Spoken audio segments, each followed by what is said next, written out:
My name is John Hauptman. My concealed carry journey started about a decade ago when I lived in Philadelphia and was working as a mechanic, sometimes in some not so great neighborhoods, and I started carrying out of necessity. Back before I was involved in auto repair, I had gone to art school, and so there was a lot of kind of punk rock, anti-authoritarian vibes going on there, which I felt kind of had a little bit of a conflict. So on the one hand, you know, it's kind of pro-gun control. What do you need a gun for? Only the cops should have guns. But on the other hand, you know, authority is not a really great thing either. So I never felt like that was a really coherent kind of idea, and I never felt like I didn't have cultural permission to get involved in guns as a result of that. When I came to firearms as a result of an interest in personal protection and self-defense, that was kind of in conflict with the cultural background of a lot of my peers and family and whatnot.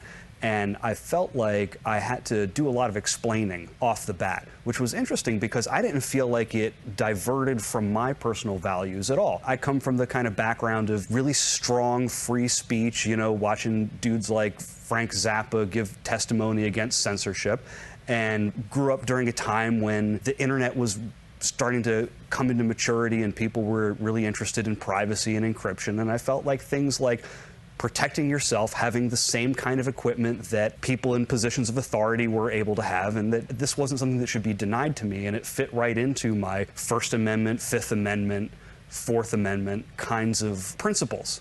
How we relate to self-defense aren't necessarily philosophical. The late, great William April in his seminars would talk about the difference between high responders and low responders. So when it comes to our discussions of self-defense as a couple, most of our differences occur around what we expect from each other in terms of how we're going to react in different scenarios, and whether or not someone finds themselves in a position of wanting to get involved or less likely to want to get involved in certain things that we see. It's an enormous commitment to take on carrying a gun every day, and I wouldn't command that of anyone.